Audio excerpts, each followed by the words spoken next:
اس کے بعد ابو عبیدہ ابن جرح جو ہیں وہ طاعون کے مرض میں شہید ہو جاتے ہیں۔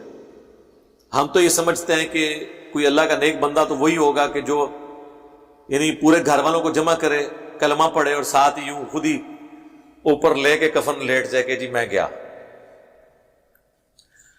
طاعون کے مرض میں اتنے بڑے بڑے پھوڑے نکلتے تھے، ایک بیکٹیریل ڈیزیز تھی، وائرل ڈیزیز تو نہیں تھی، لیکن آپ سمجھ لیں ایک اس طرح کا مرض تھا جو پھیلتا تھا بیکٹیریا کی وجہ سے۔ اب تو آلموسٹ یہ ختم ہو چکا ہے دنیا، صرف افریقن ملکوں میں یہ رہ گیا ہے۔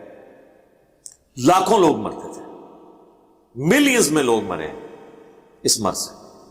بخاری مسلم میں حدیث ہے میری امت میں جو مر جائے اہل ایمان میں سے وہ شہید لکھا جائے گا طاعون کے مرض میں۔ لیکن سر وہ مرنا کوئی آسان نہیں ہوتا تھا، اتنے موٹے موٹے پھوڑے پورے جسم پہ نکلتے تھے، جسم سیاہ پڑ جاتا تھا، ان پھوڑوں میں پیپ پڑتی تھی اور ایک تکلیف سے انسان دنیا سے جاتا تھا۔ ابو عبیدہ بن جرح اس مرض میں شہید ہو گئے۔ اب ظاہر ہے کہ اس کے بعد نیا گورنر چننا تھا تو کوئی what's app message, phone call, کوئی موبائل فون تو نہیں تھا جناب۔ آلموسٹ کچھ 40 دن کی مسافت ہے مدینہ شریف اور شام کی، تو جو پیچھے باقی سینئر اصحاب جو بچے تھے انہوں نے آپس میں مشورہ کر کے معاذ ابن جبل کو گورنر شام چن لیا اور حضرت عمر کو خط لکھ دیا کہ ہم نے یہ چن لیا، بجائے کہ 40 دن خط جانے میں لگیں پھر 40 دن آنے میں۔ اتنا بڑا عرصہ آپ رومن امپائر کے بارڈر پہ بیٹھے ہوئے ہیں اور آپ کے اوپر لیڈر ہی کوئی نہیں ہے، کل کو وہ حملہ کر دیتے ہیں تو ظاہر ہے ایک لیڈرشپ کے انڈر ہی آپ نے لڑنا ہوگا نا۔ تو بڑا اچھا ڈیسیژن کیا انہوں نے۔ معاذ ابن جبل جو ہیں وہ چھوٹی پرسنالٹی تو نہیں تھے سر، صرف 28 سال عمر تھی حضرت معاذ ابن جبل کی، اور وہ بھی طاعون کے مرض میں شہید ہو گئے۔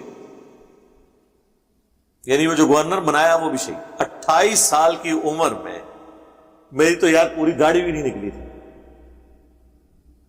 ایک بندہ دنیا سے چلا گیا۔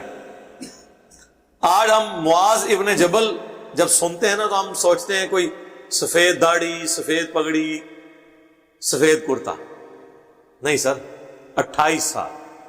یہ 28 سال عمر ان کی دنیا سے جانے کی ہے۔ نبی علیہ السلام کی مبارک زندگی میں چھوٹی عمر انہوں نے اسلام قبول کیا۔ یہ وہی ہیں جن کے بارے میں وہ ابو داؤد اور ترمذی میں حدیث ہے، حضور نے فرمایا ہے معاذ میں تم سے محبت کرتا ہوں۔ تم کہ یا رسول اللہ میرے ماں باپ آپ پہ قربان، میں بھی آپ سے محبت کرتا ہوں۔ تو آپ نے فرمایا اے معاذ میری نصیحت یاد رکھنا، فرض نماز کے بعد کبھی یہ دعا نہ چھوڑنا، اللہم اعنی علی ذکرک و شکرک و حسن عبادتک۔ سنن نسائی میں اللہم کے ساتھ الفاظ ہیں اور ترمذی ابو داؤد میں ربی اعنی علی ذکرک، دونوں الفاظ درست ہیں۔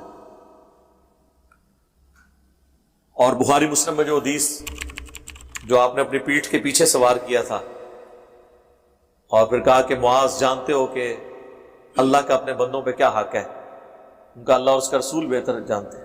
اور اس میں وہ بار بار حضور جب کہتے ہیں معاذ، وہ کہتے ہیں لبیک یا رسول اللہ، یا رسول اللہ میں حاضر ہوں۔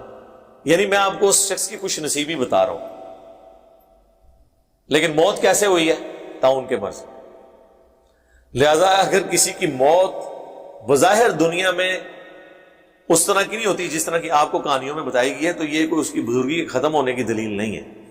موت کسی کی ایئر کریش میں بھی ہو سکتی ہے، کسی کی لاش کا مسئلہ بھی ہو سکتا ہے، اور وہ شعر ہے اللہ اور اس کے رسول کا، حمزہ ابن عبد المطلب، المستدرک الحاکم میں حدیث ہے سید الشہداء ہیں حمزہ، اور وہ شخص بھی سید الشہداء ہے جو جابر حکمران کے سامنے کلمہ حق بلند کرے حتیٰ کہ اسے قتل کر دیا جائے، یعنی حسین ابن علی